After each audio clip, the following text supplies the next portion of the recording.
Rated, dropping nukes, no matter who produce it or who helmet. With this music, I'm a brute like Farouk with the blue helmet. Yo, welcome to the Podcast for Champions. We back, Juneteenth, baby, edition episode with your host and co-host, Brian Poole, Roger Thomas. Roger, tell the people what's up. Glad to be back. That's what's up, man. I'm black, as they say. Juneteenth, national holiday now. Hey. We are back. It's been a long month. It has actually been literally a month since the last time me and Roger recorded our last episode. Lots been going on. Moving, looking for a job at my new location. Instead of commuting back from here to Greensboro. Not too bad of a drive, but it's definitely weighing on my body and on my vehicle. I've been watching AEW, all Double or Nothing, great pay-per-view. Not covering that tonight because of how long it's been. Also watch Against All Odds, Impact pay-per-view. Decent show. Not covering that neither. Blue Sky. That company going under. Oh yeah, most definitely. That I'm just watching because Kenny Omega wrestling. That's it. Yeah. But the good thing on tonight's episode, we'll be covering NXT in your house pay-per-view takeover, which was this past Sunday, and we're also going to be covering Monday night NXT and tonight's episode of SmackDown, as well as WWE's latest releases. Even though majority of y'all are familiar with, but some of y'all are not familiar yet. One of those releases have returned back to WWE, but on a different brand. Find out which brand this wrestler has returned to. And we're going to tell you whether that was a great move or bad move, from him going from one brand to another. And we're also going to give our predictions on Hell in a Cell 2021 predictions. Some of y'all may know, may not know, Rey Mysterio and Roman Reigns match ended up moving from the pay-per-view to tonight's episode of Friday Night SmackDown. We will give our thoughts on that as well. And we're going to get ready for our first topic of the night. And that will be the NXT in your house pay-per-view review. And we're gonna start off. We're not gonna cover the pre-show match because pointless. But we will get into the first match of the pay-per-view, which was my big man, role model, wrong belt, but who cares? Bronson Reed and MSK, all champions, facing the team that wants to be the champions, Santos Escobar, Joaquin Wilde, and Raul Mendoza, in a winner-takes-all 6-man tag team match for the NXT North American Championship and the NXT Tag Team Championship. Roger, what was your thoughts on that match, and what would you give the rating on that match? It was a great match. MSK are special. They're going to be a special tag team. Bronson Reed's going to be pretty good. I don't think he's better than Keith Lee, but he's going to be a contender in the future. But I get a match B+. B+. So I guess that's what, 4.5 stars for you? Yeah, 4.5. I would actually say that as well. 4.5 stars for that match. Honestly, for me, I don't know if it's just me, but I feel like, tag team matches or 6-man tag team matches are a great way to open up a wrestling pay-per-view. Especially if it's a fast-paced talent and fast-paced match. Like, you're going to get good quality just to get you right and get you started up for the pay-per-view. Yeah. So I've been following Bronson Reed ever since he's joined NXT, and I've seen this man grow. as a person, as a man on the mic, wrestling moves, like this man is the truth. Now, he ain't gonna be a Keith Lee. Nah, never. But he can definitely, I could see him being an Umaga kind of type. Like if he ever goes heel, like he can give somebody some punishment, dog. I mean, he pushed that. He pushed Escobar through the damn wall. I felt that. I said, "Damn!" Oh! Woo! I was like, "Damn!" I was like, "Ooh!" But I ain't gonna lie though. I am a fan of Escobar as well, man. Yeah, he's great. He's great. He kind of reminds me of Andrade. No, the other man, not Eddie Guerrero. Alberto Del Rio. I was about to say Alberto That's Del Rio. Yeah, that's how he kind of remind me. Now his moveset reminds me of Andrade. Yeah. So I mean I give that one also a B and 4.5 star. Like great match to start off the pay-per-view. A lot of high flying. MSK, they kind of remind me of probably Paul London and Billy Kidman. They are running the SmackDown Tag Team division because of the high flying. Because of the high flying. That's what I'm feeding off of with them. I ain't gonna say Young Bucks. I ain't gonna say Young Bucks. All they do is no. I ain't saying it because all they do is fly and super kick. Like you watch a Young Bucks match, that's all you gonna see is super kicks and shit. Like it eats me up. And then the fact that they do the leg slap too. So you like the WWE banned it, but they still do it. And you're like, man, stop! You destroying it, Can't stand it. I'm ready for Kenny Omega to turn on them and be like, I'm my own man. I don't need y'all. Right. Technically, he don't need the Good Brothers or the Young Bucks. But hey, he holding all the gold, baby. So he got my respect. But yeah, I give that match starting off, B plus 4.5 stars. Great start off the pay-per-view. Second match of the night was XLE versus Mercedes Martinez. Little history on this match. They fought at the Mae Young Classic. Yeah. So it was kind of like she embarrassed her and she, I guess, kept losing all these matches. So this like dark force controlling her to make her like, I guess, show her full potential. I like her character, what she is now. She did win the match. It was okay. It wasn't really like a great match to have me like, oh man, I got to go back and watch it. I give that about 2.5 stars. I did like it what happened at the end of the match when that thing sat up, and I said, oh man, what if that's Sister Abigail?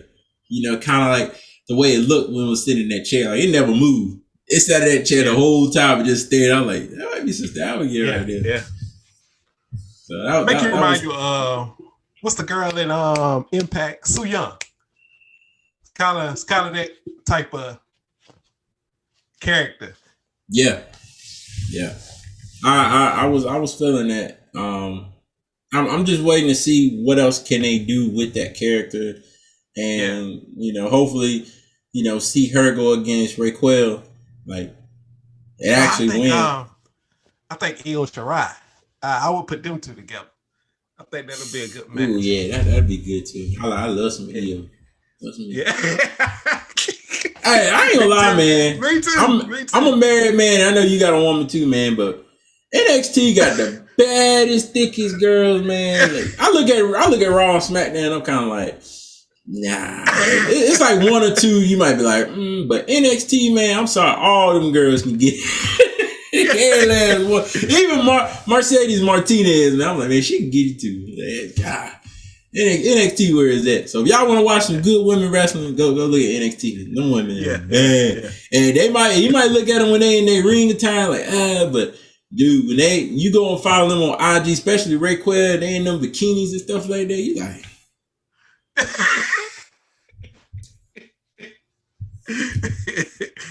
Nice. Yeah. So, the next match of the night was LA Knight versus Cameron Grimes from North Carolina for the moon. For the vacant $1 million championship. And for y'all that aren't familiar with the $1 million championship, Ted DiBiase created his own belt to represent the greatest belt ever created, in my opinion. nice ass belt, beautiful ass belt. He created that belt because he felt like he should be a champion, and the $1 million championship means a lot, like to that legacy of him. And just, I guess to me, the way he explained it was kind of like it gives like mid-card wrestlers such as like well, he ain't there no more, but like Velveteen Dream or Johnny Gargano or somebody like that who don't really need the top belt, but can have that side belt right there to represent. Kind of like, I'm not sure if they're going to use that like as another title to defend, like kind of like what they do with the missing 24/7 7-Eleven I-85 European Television Championship. I'm not sure if that's going to be one of those type of belts, or is LA Knight just going to have that belt and defend it whenever he feels like. I mean, and did Ted DiBiase do that? Because I didn't really watch a lot of his matches, but I do remember him walking down to the ring with that belt sometimes.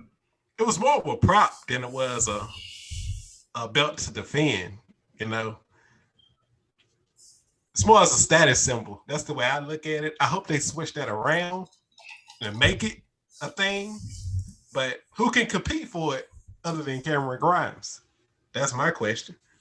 Like, you don't have those rich lifestyle personalities. But didn't Stone Cold hold it one time before? Or no? Yeah, he did. The ring as the ringmaster. Yeah. Okay. So was his character like about like rich and stuff, or was just Nah. I guess they were trying to figure out what to do with him. It was more of that thing because they dropped it real quick.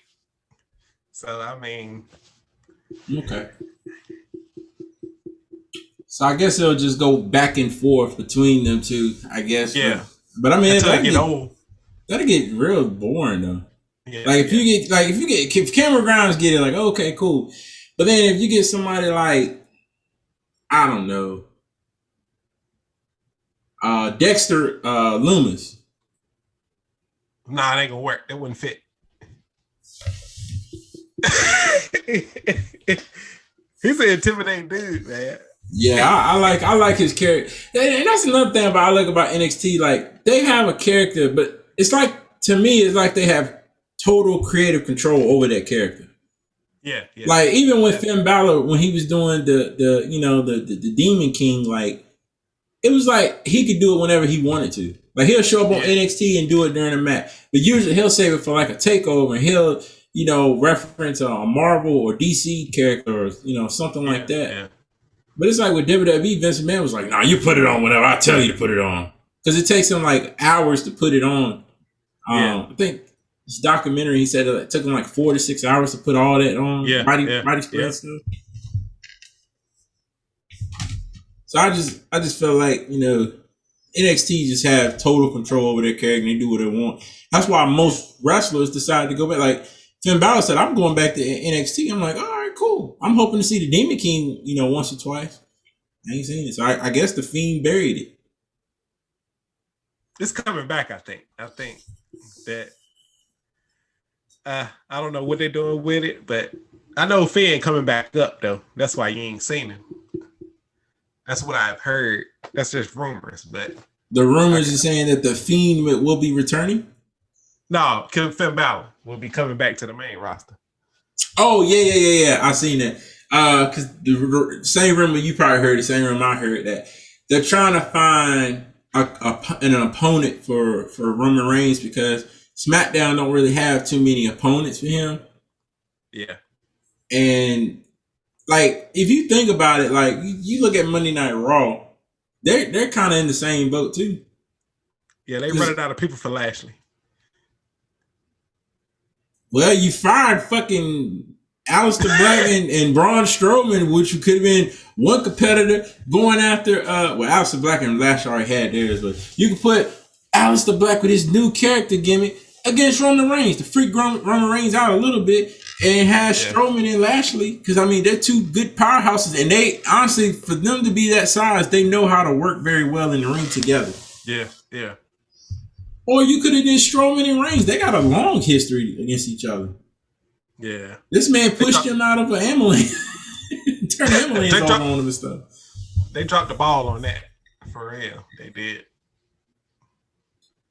But the thing about WWE releases, though, is like, I know, we're going a little ahead, but the thing about them is just, They can't sign with no one for like 60 to 90 days or so. But you're still on the contract, so they can easily bring you back. I mean, look how easy it was with the secret person I'm going to talk about later on in the episode. They brought him back with no problem. Yeah, I would think like he'll be mad as hell, but he looked happy. So, I mean, I don't know. It's crazy. It is. I just felt like if he would have went to AEW, it'd have been game over. I mean, he still had it in the ring. When fans return, I expect things to change drastically. Yeah. Most of the people that are out now, like Keith Lee, Mia Yim, stuff like that, I think they're waiting to use, and even The Fiend, I think they're waiting till the crowd come back. Yeah. Because they got nothing else for Fiend to do in the Thunderdome. Because everything he's done, I mean, it'll be old now. They'll tire people out. So they're thinking, I guess. Because I noticed when The Fiend comes out, like, even with Mania, when they had fans, like, everybody was so excited for him. But then when you seen him, like, in other matches, like, because I went back and watched some old Fiend matches, like, with live crowd, like, they were excited, but they weren't too excited. Like, it was kind of like, But with Mania, everybody was like, Howie, So I'm expecting him to make an appearance at SummerSlam. Oh, definitely. You know who? Yeah. And he'll either go back after the main title, or he'll start in rivalry with somebody, or it could be tied in with Alexa Bliss somehow. I don't know. We'll talk about it later. I don't want to cut to it. Anyways, with the $1 Million Championship, great match, great ladder match. Great match. Either way, like it could have went either way. But I like LA Knight. A lot of people don't know him. He used to be crap. I almost said Drake Maverick, but that ain't him. He used to be he worked in NXT. Dang. Eli Drake. So that's why I said Drake Maverick. It's actually Eli Drake. So yeah, Eli Drake, aka LA Knight. Wow. That was a very, very great match. I give that one a 5-star. I get an A+. A+, yeah. No, we don't really see a lot of ladder matches in NXT, but every time they have a ladder match, like, it delivers.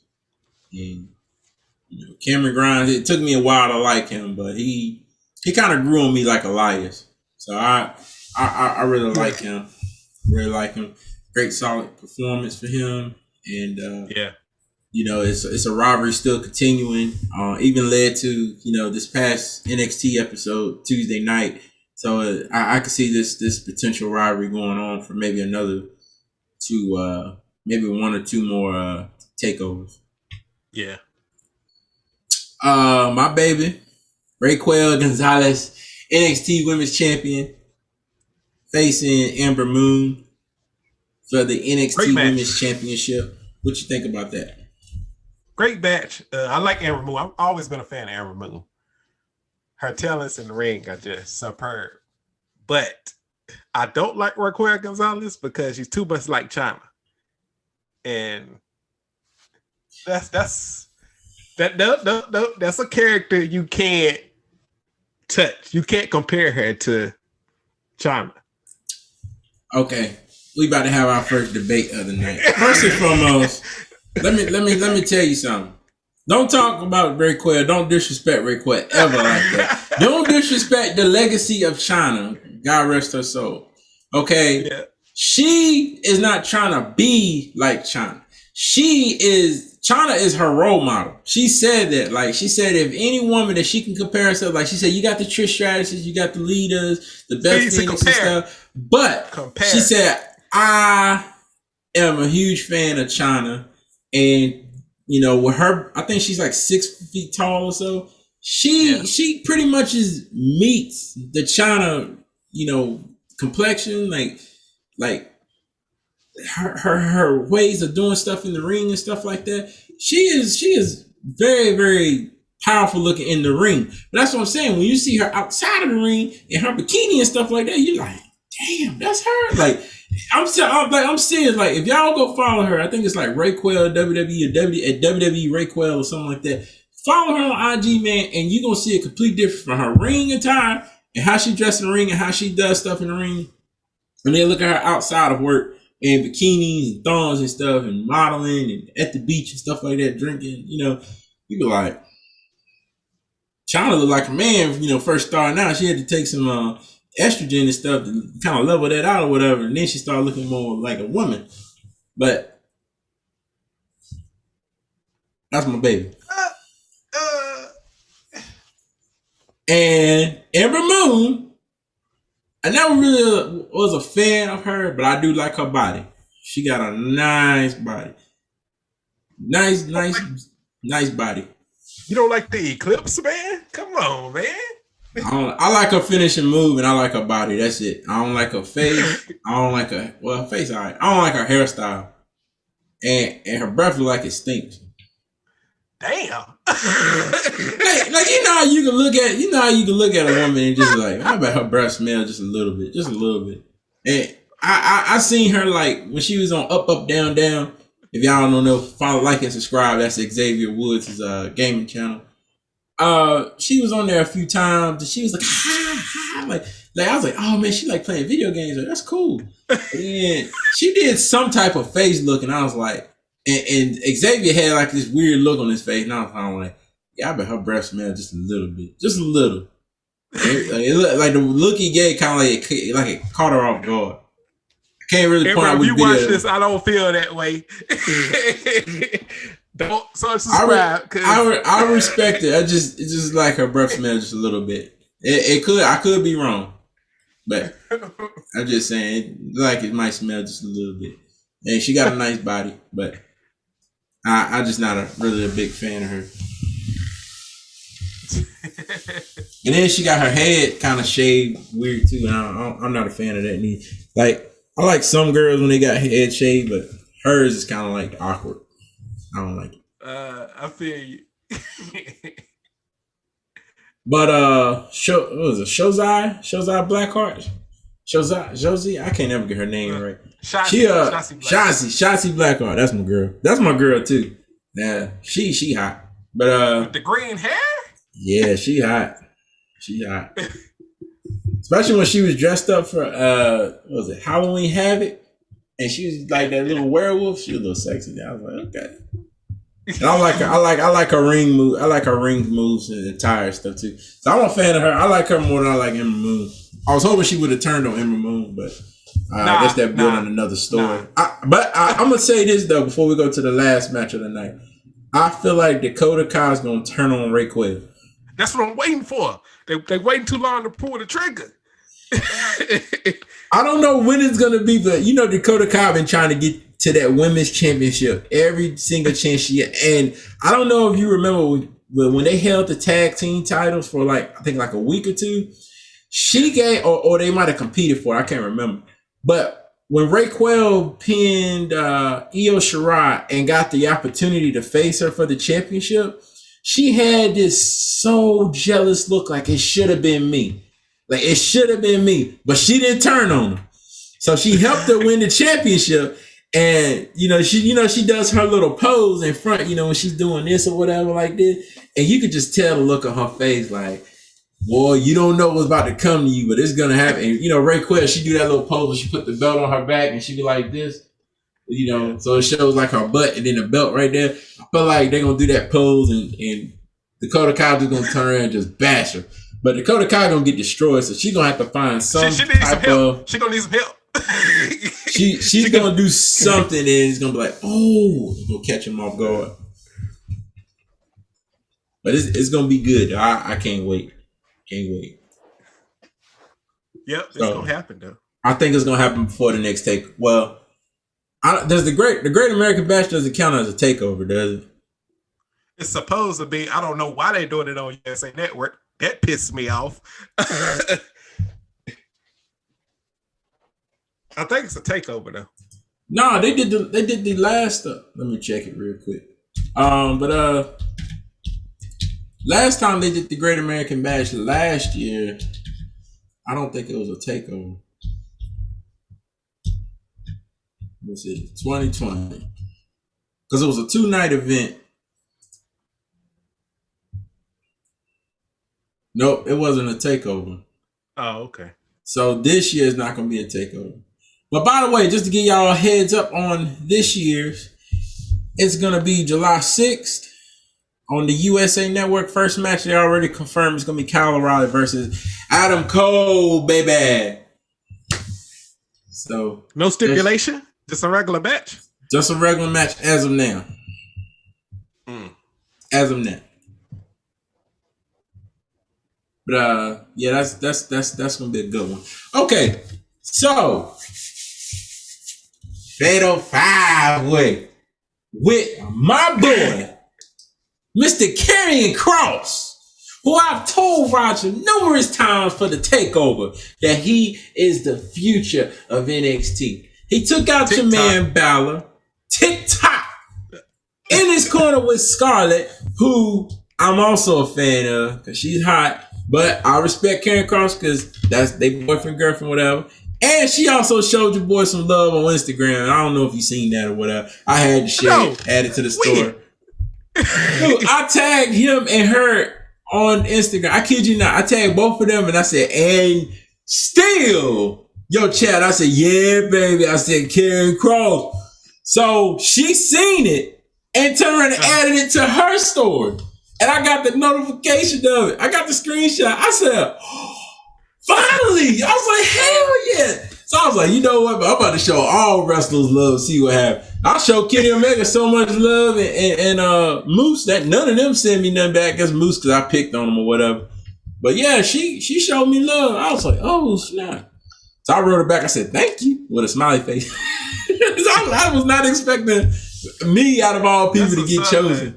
Hell yeah, I got chosen. So that means everybody that she's friends with in WWE saw what I said and they like, all right, cool. But what really would have been cool, she'd have followed me back on Instagram. I'd have been like, oh. But I can see when she's active and stuff now, which is cool. So that's what's up. But anyways, he had to defend his NXT championship against 4 of the best NXT champions. Well, nah, not necessarily. Well, they all top 4 in that NXT brand. Kyle O'Reilly, former Undisputed Era member, as well as the leader, Adam Cole, former NXT champion. Baby. Johnny Gargano, the Way, and Pete Dunne, the Bruiserweight. In a 5-way for the NXT champ. Yeah, he's good, man. He's good. That match was so amazing. That was pretty much one of the top matches besides the $1 million belt match that I was really excited for to see. At first, I had questions. I was questioning a little bit. I was like, that's too many stars in one match. But the chemistry, it's like fused in every different way of the match, if that makes sense. You had Kyle O'Reilly, you had Adam Cole feuding, you had Pete Dunne, Karrion Kross feuding. Then you had Johnny the Way. He just fused with everybody. He don't even care. I just felt like they just said, "Hey, we got to throw somebody else in there." Now, now Pete Dunne got history with Kyle O'Reilly. Yeah. Adam Cole had beef with Gargano. No, Gargano had beef with somebody. Was it everybody? Okay.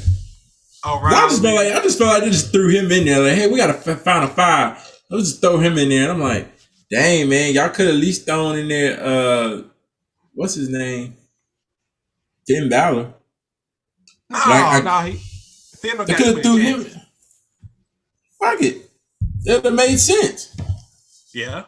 He had problems with Pete Dunne. He had a few matches with Riley. Adam Cole and him didn't like each other. Him and Gargano had some matches with him and Keith Lee for the NXT North American. So it made more sense because Karrion Kross has been like, well, I'll take all of them out. Fuck it.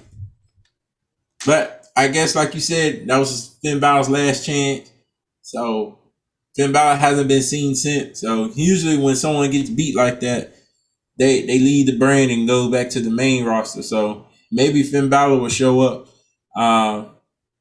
to face Lashley next, or might show up to face the head of the I won't say head of the state, head of the table. He got to go. He got to go to SmackDown. That's the only fit for him. Yeah, because he could say, I'm going back after the championship I never lost. And I never got my rematch. He never got a rematch off that Universal, I don't think. Nope. So, I mean, that would be a perfect storyline for him. I mean, if I was running WWE, that's what I would do. Like, okay, go ahead and face the head of the table. And let's have a great match with that. Great match. I give that A+, 5 out of 5 stars. Karrion Kross deserved to win. That way it keeps him as a heel. It's time for him to lose, though. I mean, he's starting to cycle people now. And when you start cycling people, it ain't cool. Got to make a change somewhere in there. I don't think so. Because you think about it, he lost his championship against Keith Lee because he got injured. He beat Keith Lee, but he got injured. So he was out for 6 to 8 months? Yeah. And the title was just playing hot potato. You know, but I think Finn Balor had it for a while. And then, like you said, it was doing the cycling thing. But I think Karrion Kross, because I don't know if you noticed, but NXT, they keep their champions longer if they're a heel. Yeah. Like, if they're a heel, they had the belt for a long time. I mean, look at Adam Cole when Undisputed Era. Like, I thought he'll never lose the belt. And then compared to... a heel? Yeah, he's a heel. You think so? Karrion Kross is a heel, man. What makes you explain why you think he may be a face? I want to hear this. He's a fan favorite. I mean, no. Yes. Okay, Roman Reigns is a fan favorite. He's a heel. Karrion Kross is a heel, man. I'll take your word for it, but I just don't see it. His fan base is ridiculous, so I don't see why he could be. I mean. He's just that good in the ring, man. He ain't been with a top babyface though. Oh, it's coming. It's coming. Who's his next opponent then? Samoa Joe. Oops, yeah, but I gave out the blooper. He gonna beat Samoa Joe though. But he said on this past, since I already spoiled it, yeah, Samoa Joe is back with WWE, y'all, NXT, working under William Regal. He told him he cannot compete or touch a superstar unless provoked. So Karrion Kross already stepped in his way. And Karrion Kross is one, he doesn't like to be disrespected. So he's gonna see Samoa Joe again soon. He already gave him a kind of hint. So and everybody was kind of like, ooh, like, Joe's gonna kill you, Joe's gonna kill you. That's gonna piss Karrion Kross off. But he's like, okay, you know, it's cool. It's cool. But they will cross paths again. And it's not gonna be pretty. No, it's not gonna be pretty. So that's it for the whole NXT. Oh, and that guy they kept showing with Dexter Lumis. So is he like an announcer at all the In Your Houses? Can't remember his name. But I remember his voice. Yeah, I remember his voice. He was at all the In Your Houses. That's he wasn't in last year's. Yeah, but he did the voice over there. Yeah, true. Yeah, I love that voice. I was like, man, so I was like, is that him? I was like, oh man. So if y'all never seen In Your Houses, those are usually the best pay-per-views, man. Like you can see a lot of good stuff on there. So In Your House was always good. I'm just going back on the network, starting to watch all like I watched the Canadian Stampede, which was real good. So it's a lot of good stuff. So y'all check that out. Y'all got some free time on the network. Check out the NXT. Excuse me, not the NXT. The In Your House, all of them. They're good. From 95 to I think 97. Good stuff. All right. So as we transition over to,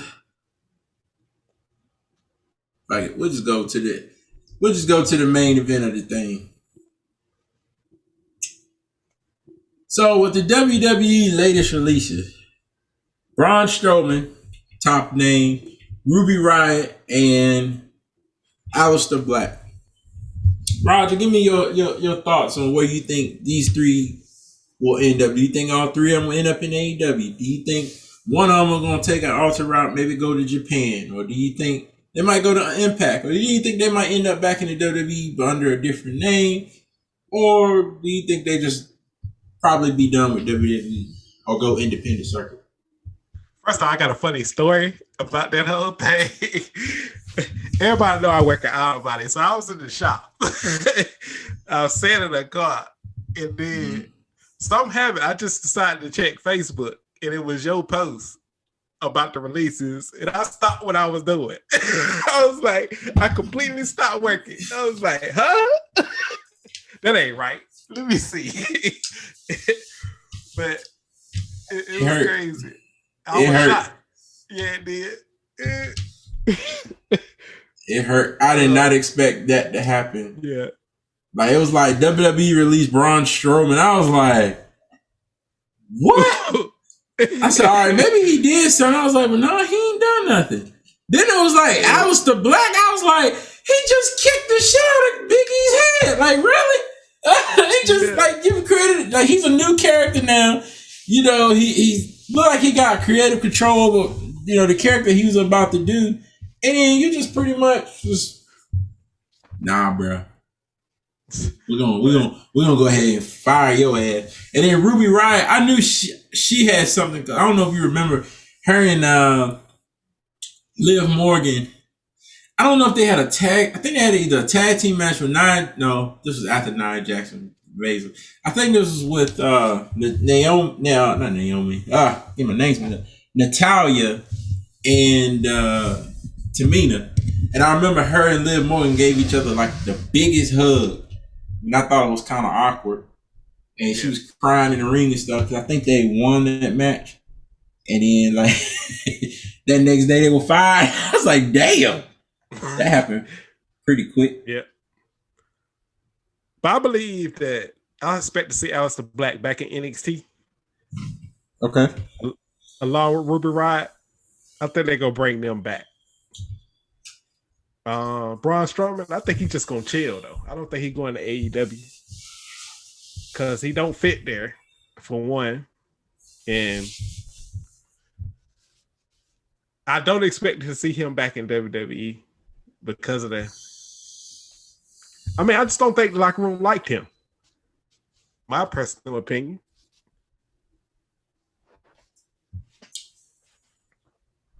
Okay, I think.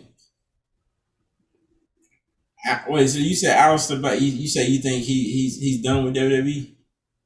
No, you know they fired his. Brian. No, what you say about Alistair Black? He going back to NXT. I think they're gonna bring him back to NXT. What about Ruby Riott? NXT. Well, I think Alistair Black is done with WWE, in my opinion. Now, I would love to see him in NXT because he was able to do whatever he wanted to do, and he had a better career there, NXT champ. Nobody messed with him. Had a great match with Velveteen Dream. Probably one of my favorite matches of all time between them two. Yeah. I don't see him going back just because WWE did him wrong, and they also did his wife wrong. I forgot what her name was. A little short thing, little cute thing. Zelina Vega. Yeah, Zelina Vega. They did her dirty too. But then they said WWE was in talks of hiring her back, but then you fired her husband. Yeah. So I think this is just my thinking, and I think it'll work out. I think he's gonna go to AEW. He's gonna be the new leader of the Dark Order. Good. And he's gonna fuck shit up. Now, they could add a woman to the Dark Order.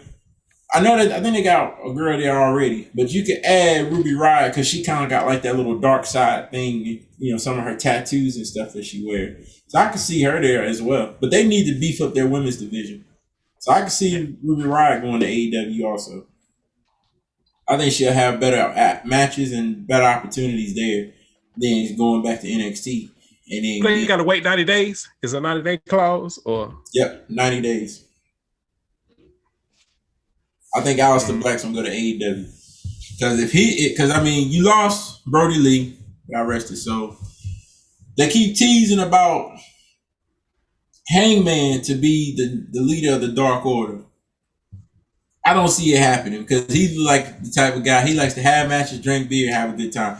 Dark Order is about recruiting people, and they were supposed to be like a heel, a dark, scary heel, but now they're looking soft.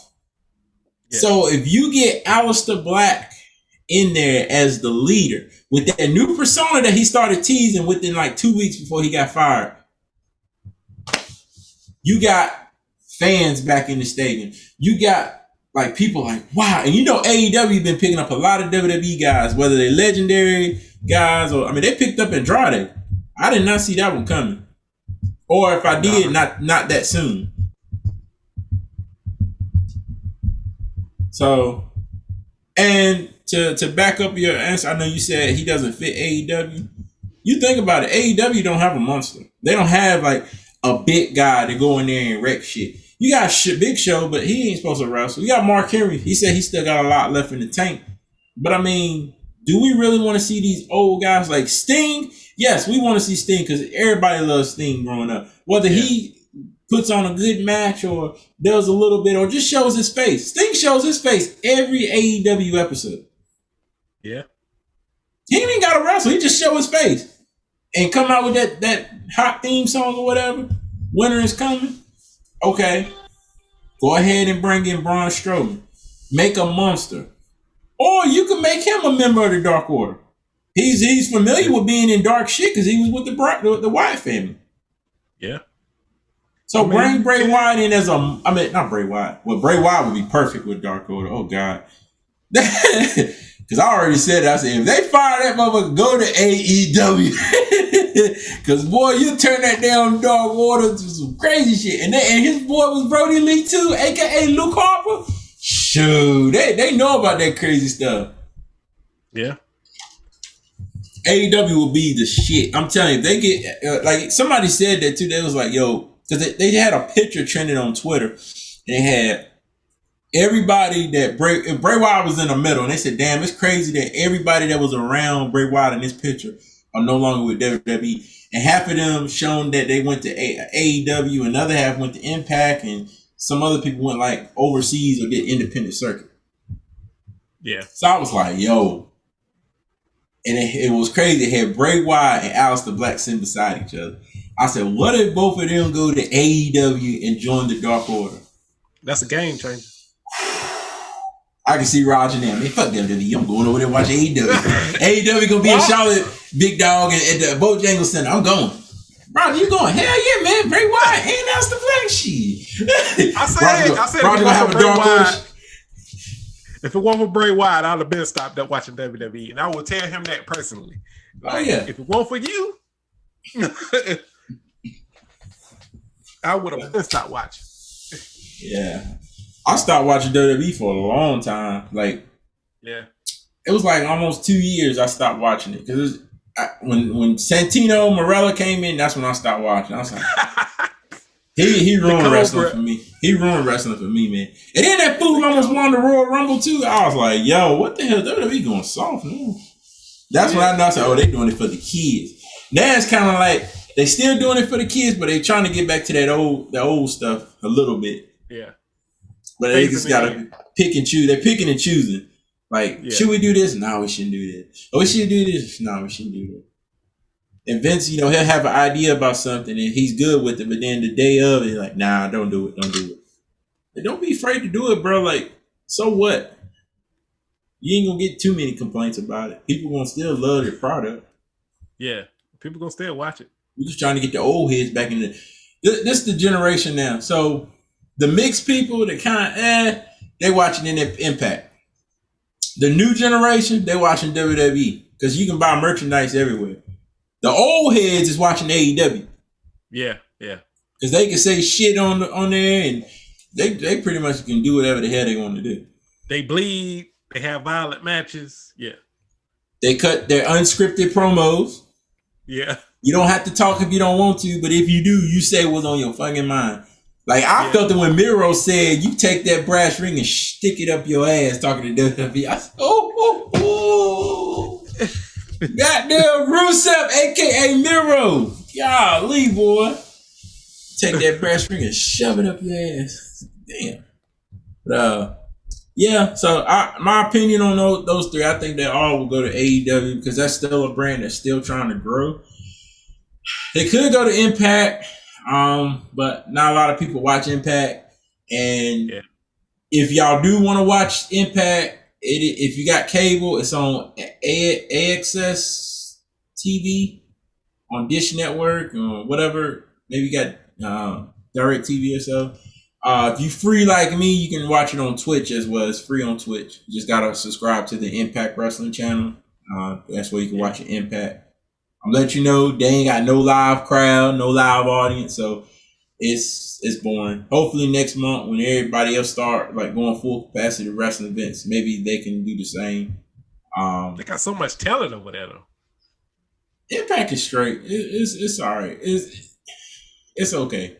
It's PG also. But it's hell. Yeah, it's very PG. Like I was like, damn, they worse than WWE. But it's okay.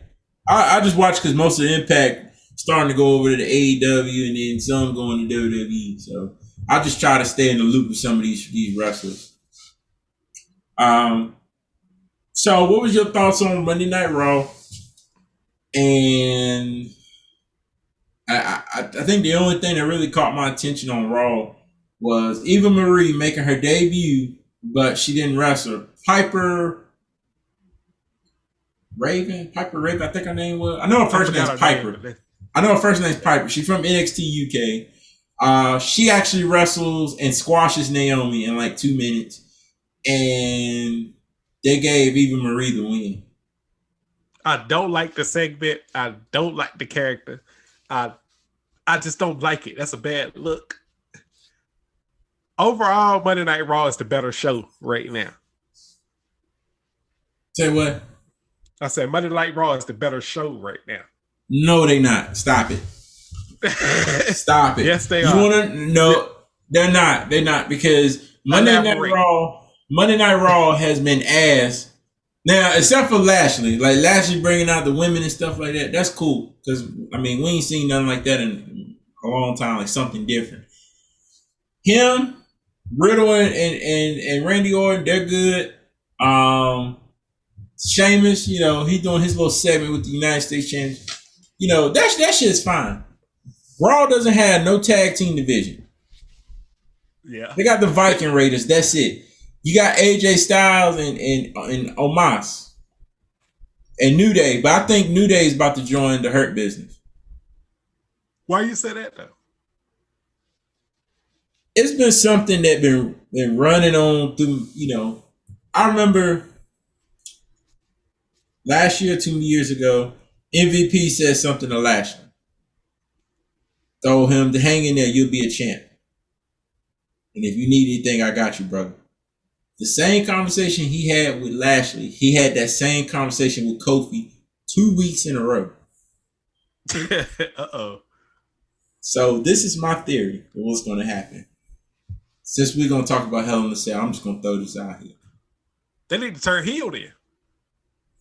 I think Kofi Kingston is going to get into the Hell in a Cell match somehow. And he's going to screw Drew McIntyre.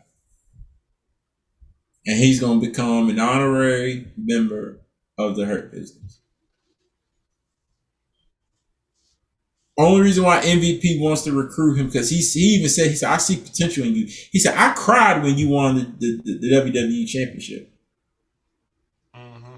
But he also is afraid because Kofi Kingston beat Bobby Lashley without the title being on the line, without interference from I think it was like small interference with McIntyre. But the fact that he pinned the WWE champion. Yeah.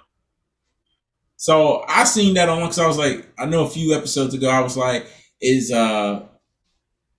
T-Bar and Mace going to be the new members of Herbert? If so, that's a good move for them, because I mean, it makes them like a big, mean stable. But what if you take everybody, the fan favorite, New Day? They scratched New Day away since Big E gone also, and they joined the Hurt Business. That's an upgrade from Shelton Benjamin and Cedric Alexander. Don't get me wrong. I'm a fan of Cedric Alexander, and I'm also a fan of Shelton Benjamin. But you get an upgrade of a 9-time, well, probably 10-time, I believe. 9 or 10-time WWE Tag Team Champion. The New Day in the Hurt Business. They're still an all-black stable. Kofi has been working on his mic skills as well as his ring attire. Same thing with Xavier Woods. And I'm going to point this out also, because I've been wanting to say this, for weeks since we haven't done a podcast in a month. Have you paid attention to Kofi Kingston and Xavier Woods' attire? Power Rangers.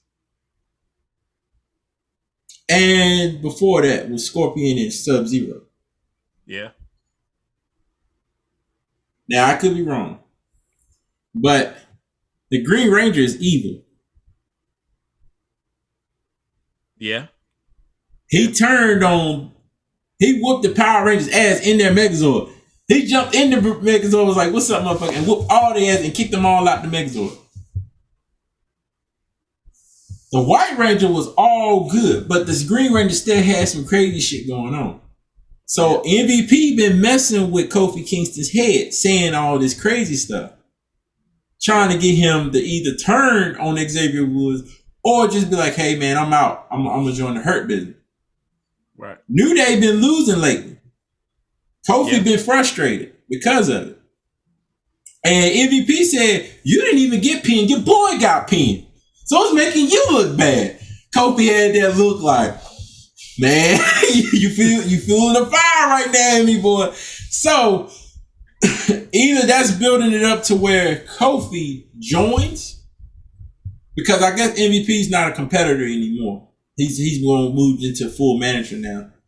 So you can have Kofi Kingston and Xavier Woods members of the Hurt Business. But they pretty much take away their suits. That's what I'm saying. They take away their colorful gimmicks and unicorns and everything and just dress Hurt Business style. Okay, you still building up for Survivor Series. What's Survivor Series all about? The best of the brands. Yeah. You got Roman Reigns, and tonight on the episode of SmackDown, you had Jimmy Uso, not Jey Uso, but Jimmy Uso raise his boy's hand in victory. So this is what I think is going to happen, man. You're going to have the head of the table, the tribal chief, the bloodline, Roman Reigns, the Usos versus Bobby Lashley and the Hurt Business, as in Kofi Kingston and Xavier Woods. With MVP, with MVP as Lashley's manager, Paul Heyman as the Tribal Chiefs manager. Tell me that's not a match made in heaven right there. You got two men that do the same damn move, the spear, and they also both do submission moves. Tell me that, man. They ain't never faced each other one-on-one. Here's where I disagree. As I recall. Kofi and Xavier are not powerhouses.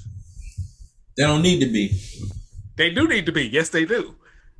To be called the Hurt Business, you got to lay down some hurt. Kofi ain't laying down no hurt. Xavier ain't laying down no hurt. But I'll tell you who he is. T-Bar and Mace will lay down the hurt. Where the fuck they been at? It's a team. where have they been at? Where have they been at? Nowhere. Lately, all I've been seeing is Kofi Kingston and MVP doing this little nicky nagging. And Kofi Kingston wears the Green Ranger outfit.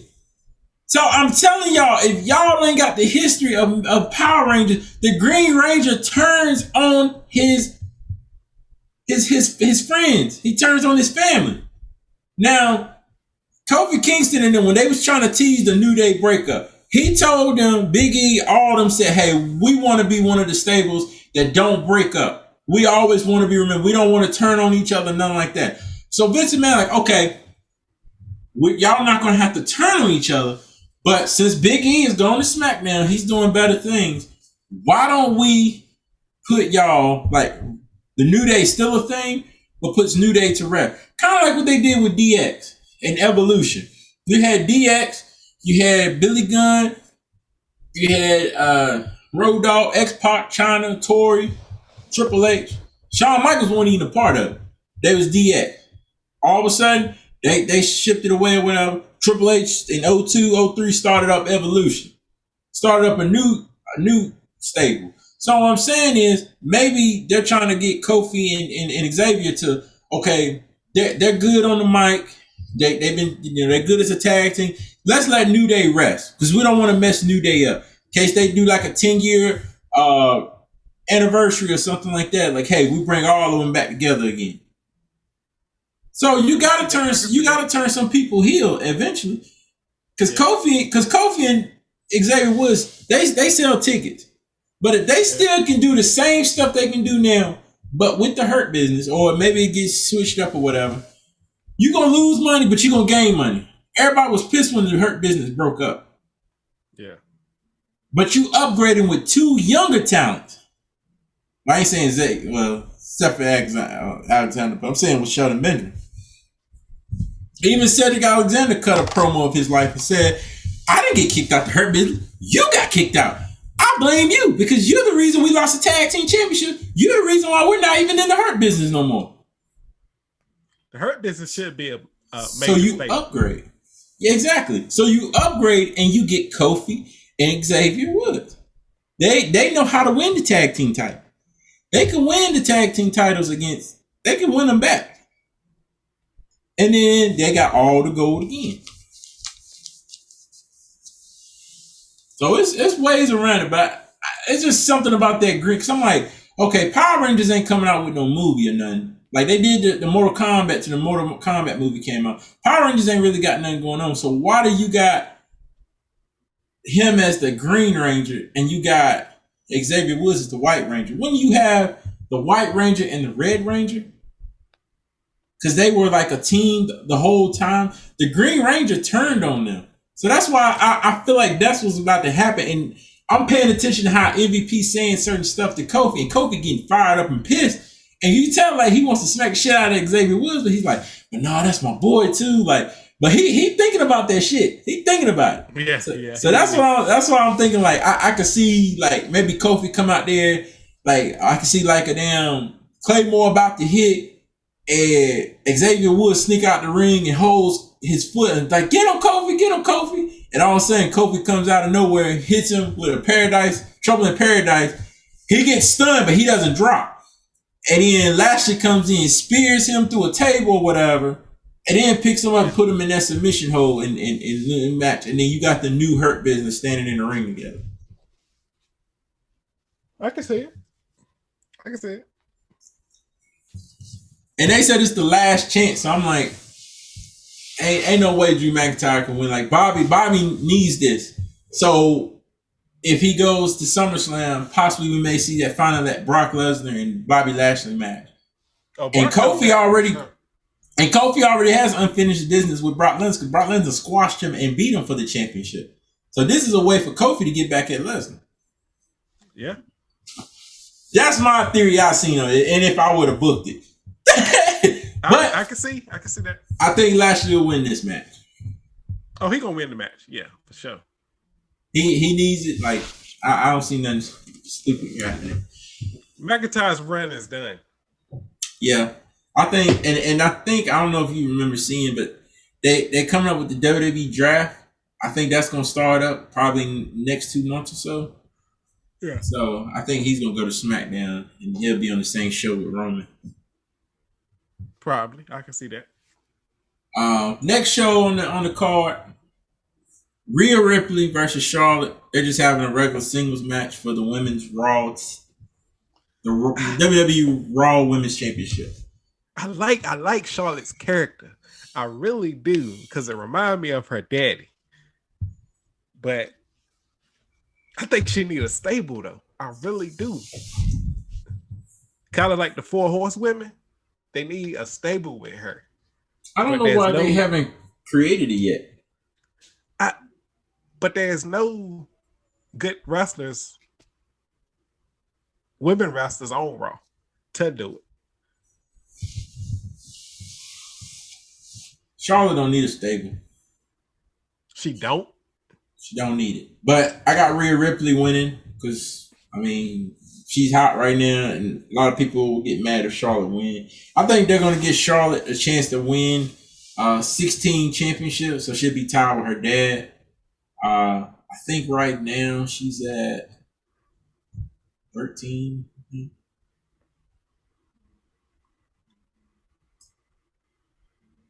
14, ain't it? No, she's won the Raw Women's Championship 4 times. She's won the SmackDown 5. So she's at a 9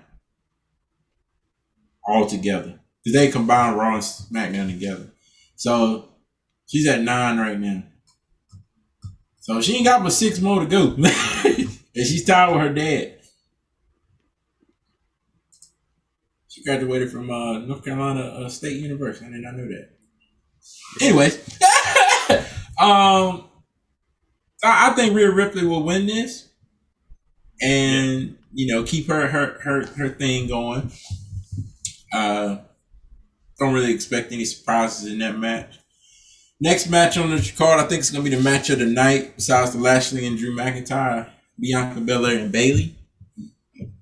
Oh, I like it. I like it a lot. I love the rivalry. It's in a Hell in a Cell.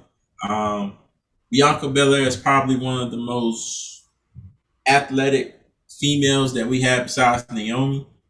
And I just think, because Bianca Belair, she already said that her dream is to be women's champion and also to defeat all the 4 horsewomen.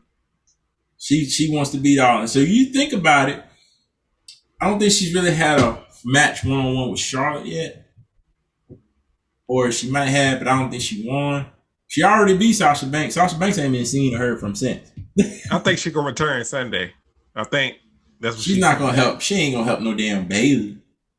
What? Oh my goodness. She's not going to help Bailey win the championship. They got beat.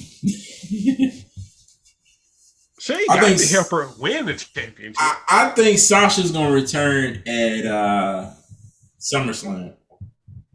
Because they got that Cardi B thing going on. It's up and it's up and it's stuck and it's up and it's stuck and up.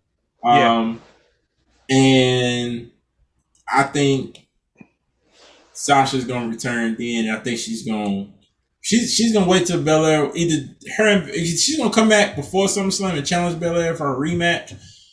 Or she's going to interfere in Belair's match and beat the hell out of her and start a rivalry back with them two. Yeah. But I think her and Bailey going to go on for another month. I think they're going with this pay-per-view and Money in the Bank. Money in the Bank's going to have fans though, right? Yes, sir. Okay. Money. Dun, dun, dun. Yeah, so I think Belair will. She's gonna rip the house off with that in that match. Our first Hell in a Cell match. I think she's gonna win that. I think it's gonna be good. Next match on your girl Alexa Bliss versus Shayna Baszler. I'm gonna be honest with you. I think Shayna Baszler is gonna win. Wow. Or she should win. Because if you think about it, she's been in the tag team with Nia Jax for almost a year, I want to say. It was right around the time of the pandemic, because it was teasing her and Nia Jax, but then they ended up putting them two together. Can nobody beat them? It was like an untouchable force. Alexa Bliss hasn't really fought in the ring. She hasn't had a match in over 8 or 9 months. And then she had her first match this past Monday Night Raw.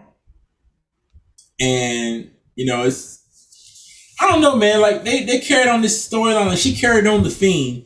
Fiend returns. She comes out as, I don't know, Sister Abigail or that doll she is now or whatever.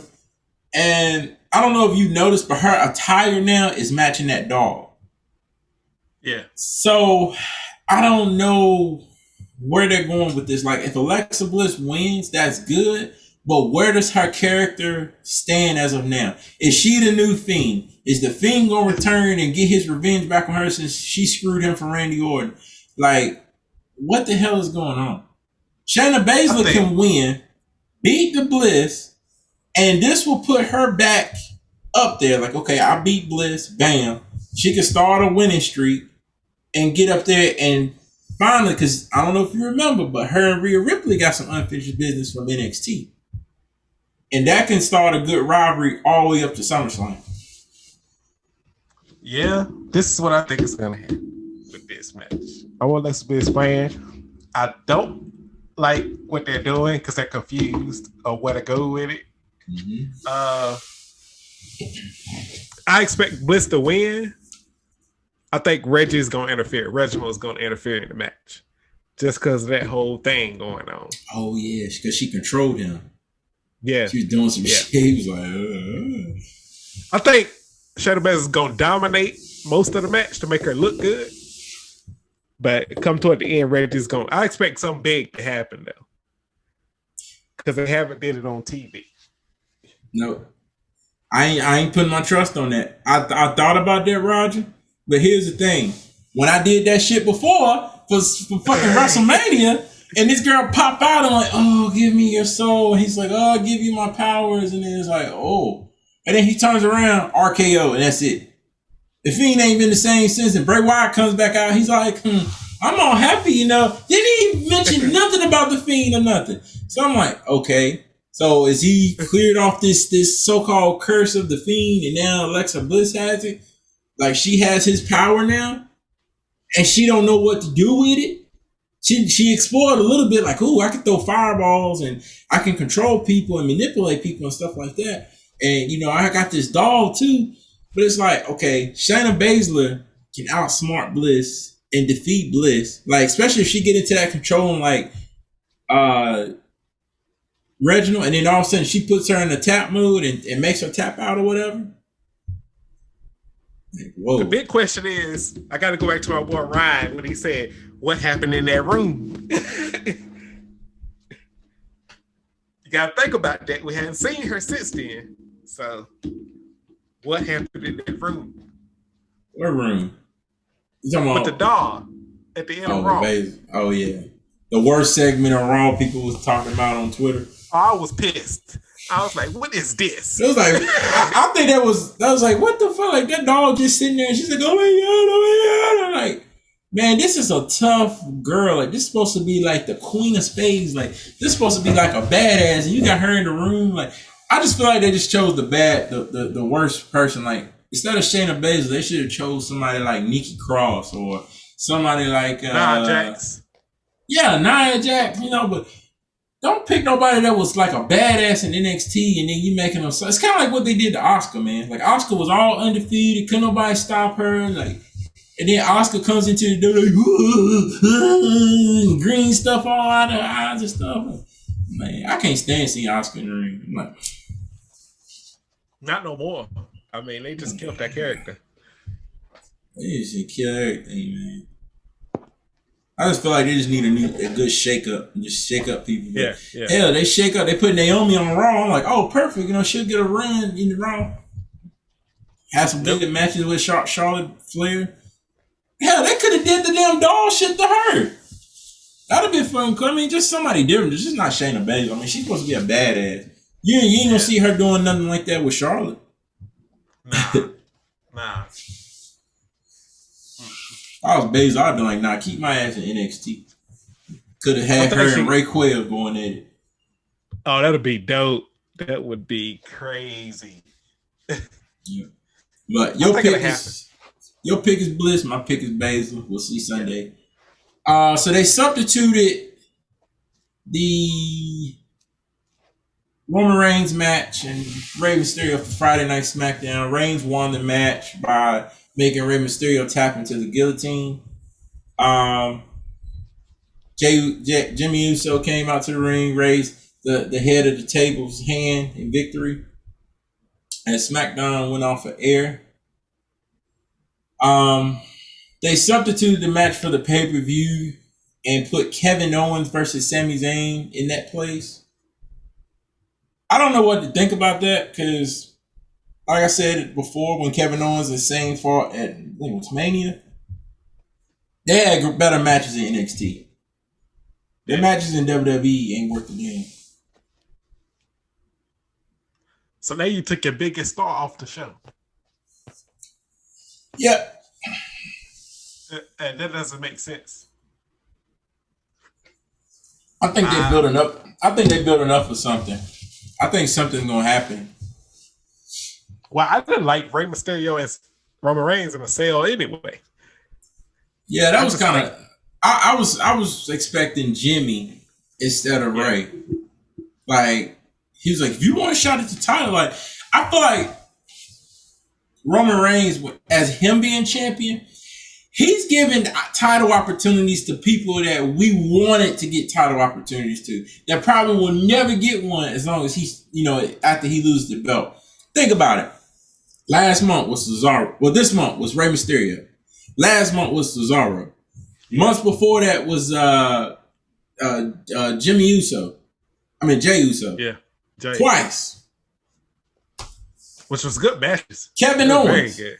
Yeah, Kevin Owens. So if you look at the list of reigns and who he's fought, he's giving title opportunities to people that haven't either gotten an opportunity at the belt or probably never will. Cesaro would have never got a shot at the damn belt, man.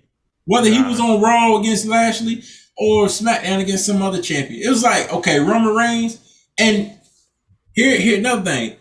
All of these guys that he's been fighting, Paul Heyman is a fan of. Paul Heyman's a fan of Kevin Owens. Paul Heyman used to manage Cesaro.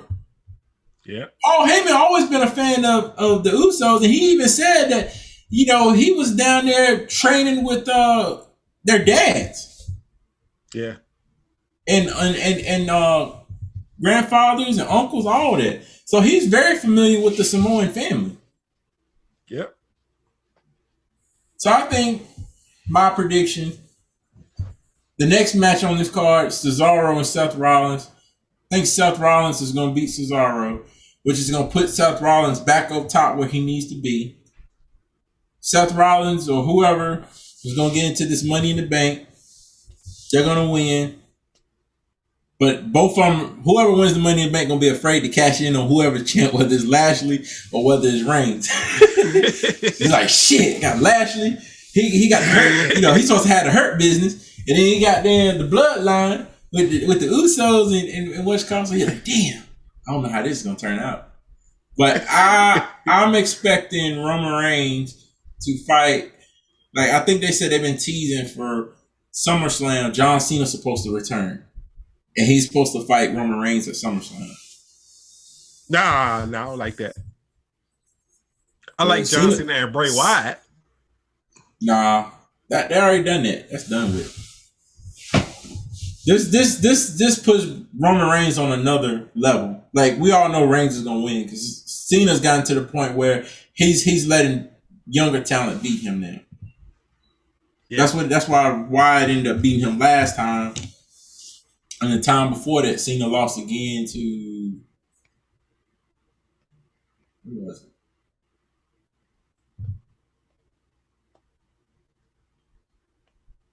I forgot. It was a Mania or something. Cena lost to someone. It might have Seth Rollins. No, it was Seth Rollins. Yep. Because Cena's focused on movies now, so he's starting to get to where he's letting other talent beat him. So Reigns will end up beating Cena. Reigns will still talk his shit or whatever, and then The Rock's supposed to show up at Survivor Series, because that's his 25th anniversary or so. So they want The Rock to show up for. I don't think he's gonna have a match though, because I think he's still doing a lot of movies. But just having him show up and talk shit to the fans, and hopefully talk some shit to Roman Reigns and build up something for WrestleMania next year. Yeah, that's a match, man. Because they'll be in Hollywood. Yeah. No. 2 years. 2 years from now. 2023. Damn, that's right. What the hell I tell everybody? I said, man, I'm going to WrestleMania next year. I got thinking about it. Nah, that ain't in California. I want to go to the one in California. Facts. Lit.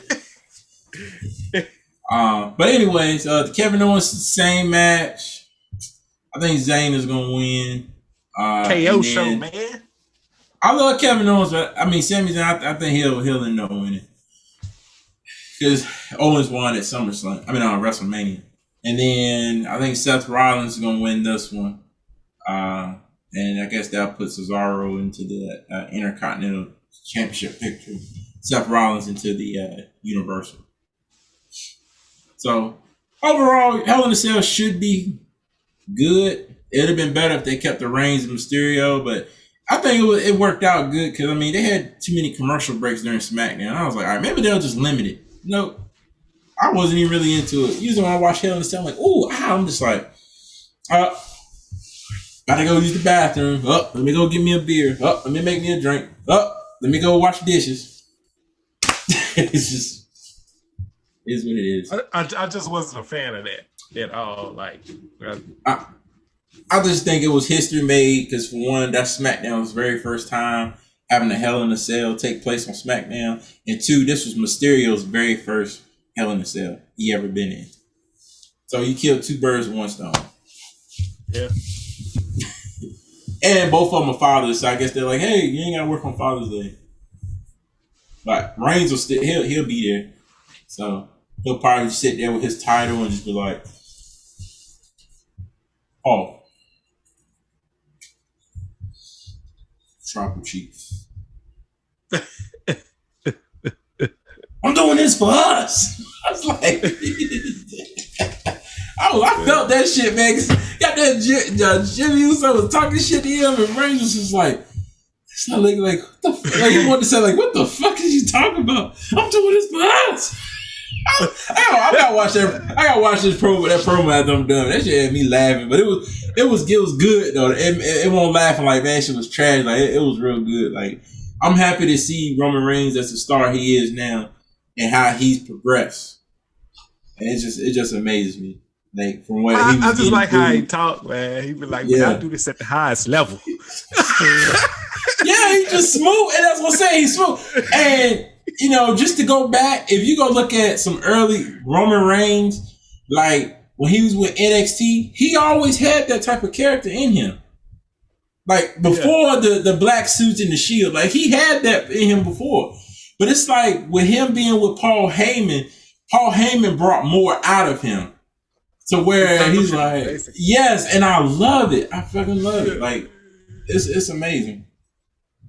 Like, he came out there tonight, he's like, Ray, I really don't want to have to do this to you. This is your last chance. Like, I'm ready. I'm always ready for you. Son of a bitch. He was like, okay. You asked for it. And then just walked to the back. And Paul was just looking like, ooh, you messed up.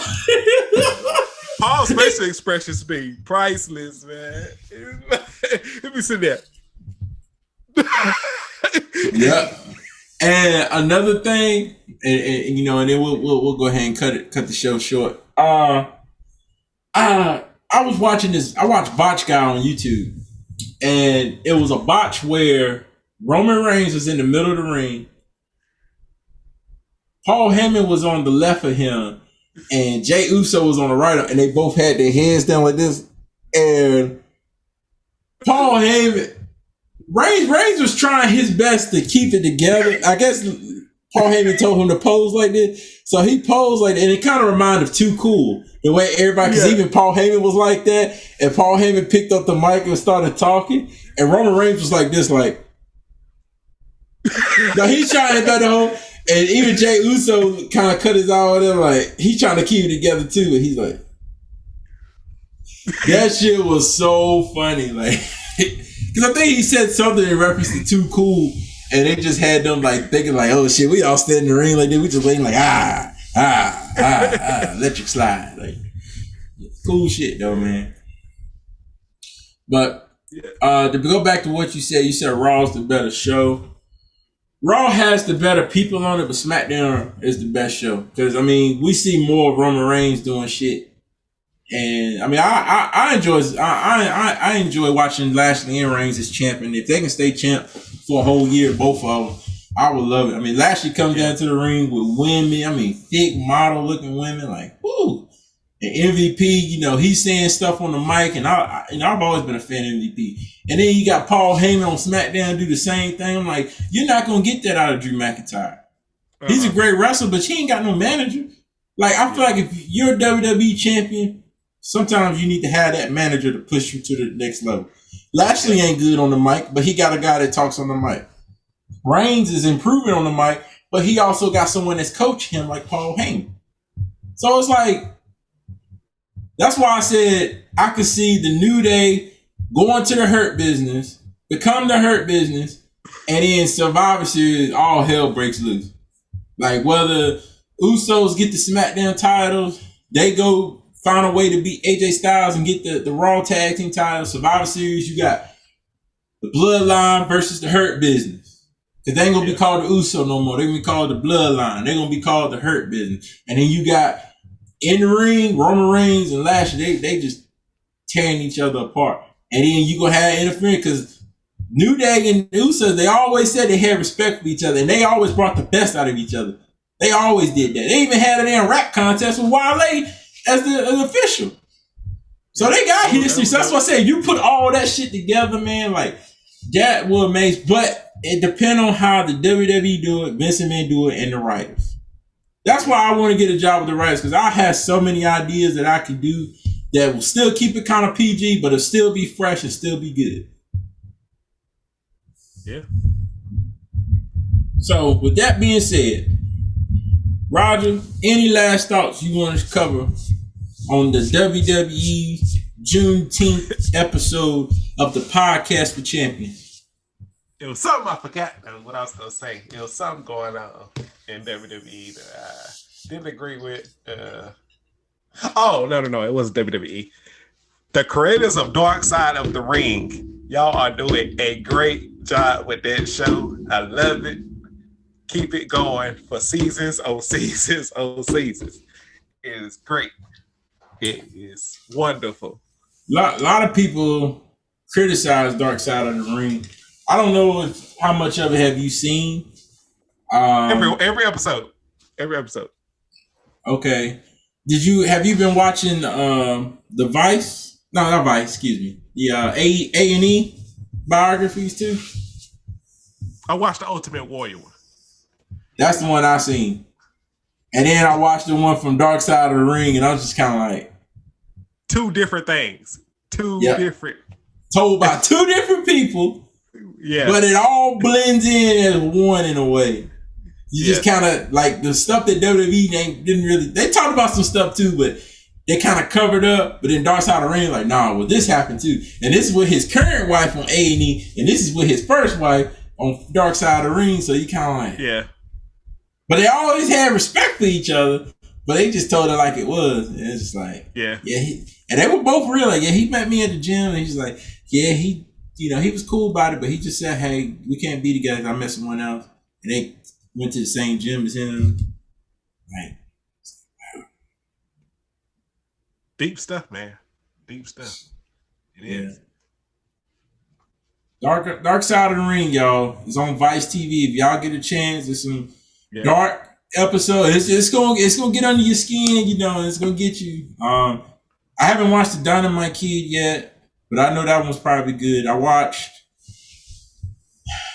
I think I watched all of them this season so far. Even the death matches with Nick Gage. I got so much respect for that dude, man. So much respect. That dude, man. Yeah. I didn't know he was about to kill Arquette. He fucked Arquette up. But Arquette, I blame him because they asked him like, "Hey man, we got a match set up for you, but it's a death match." Yeah, I'll do it. Are you familiar with death matches? Yeah. Oh man, just don't cut me, man. Look, I can't promise you what's gonna happen in that ring. Because I'm violent. And he said he was fine with him. He said he was giving me a couple moves, but he said he hit me kind of hard. I took it kind of personal. And I said, "Okay, I'm about to turn it up a notch." He took that damn lights and smash. I said, "Damn." He said, "Man," he said he took a pizza cutter and went like this across my head, like real hard back and forth. Then went across my mouth. I was like, "Oh God." But great stuff, man. I didn't even know those things occur. I thought that was like illegal, but apparently it's a big thing like up north. Yeah, it is. It is. Still going on. Like, shit, you gonna kill somebody in the ring. Like Nick Cage was like, "I'll die for this shit." Yeah, but that's good. A&E got some good documentaries also, y'all. I've watched Stone Cold. I've watched the Booker T one. I watched The Ultimate Warrior. I started watching Bret Hart. I didn't finish it all. But yeah, when y'all get a chance, man, check out your cable satellite subscribers and check out A&E for those biographies. And if you got, cable or whatever, check out Vice and check out Dark Side of the Ring. Some really good episodes on there. If you got the app and log into the credentials, you'll be able to see, the one me and Roger talking about with Ultimate Warrior, Nick Gage, Dynamite Kid, Jake the Snake and his dad. The season before that, you had a 2-part episode of Chris Benoit, had a 2-part episode of Owen Hart. Deep stuff, man. I got Roger on it, but it's some deep stuff. Yeah, I got a lot of respect for that guy too. Yeah, Brian Pillman, man. Oh man, it's a lot of things you didn't know. Especially about the one in the collision in Korea. Oh man, right. That was classic, right? Hulk Hogan was like, no. They said when Flair was over there, he wasn't even Flair. He said when he got back to the U.S., he said he got off the plane and kissed the ground. He said then he was Ric Flair again. I was like, damn. Yeah. But yeah, y'all check that out, though. Any last things you want to cover, Roger? No, we got everything, man. Go ahead. Yeah. So tonight episode, y'all, like I said, WWE, NXT, Juneteenth episode. Y'all stay blessed. If y'all are celebrating Juneteenth, do it safe. And happy holidays to my African American brothers and sisters. This is a holiday. This is a special holiday for us, especially because it's a religious holiday. So it's like we getting paid for it. If you got a good job, get paid for it, or you getting comp time for it or something like that. Like this is big time for us. And I love all my brothers and sisters. I don't hate nobody. I don't hate anyone. I might dislike you, but I don't hate anyone at all. Like I love everyone. It's been real. Appreciate y'all, Roger. Thank you for doing this episode with me, man. I know it's been a while. But we about to get back on this shit. We about to get back on it. It's been a while trying to move and everything. So, we about to get back on it for sure. And y'all check us out. Follow Roger T Productions on IG. Yeah. Myself. Yep. Living Legend _BJP. And been good talk, man. And catch you on the next episode. Facts. One. To the moon! Coming back! For your chest, you better put your protector on. Bet I'm playing chess, so if you getting your checkers on, then you just a pawn for the king, just to step upon. Never PG, they all say he nice. Rated R, I ain't Wolfie D or JC Ice. I was a no-name, trying to get the dough and claim massacres. Now they all aboard like some whole train passengers. Instead of trying mashing me,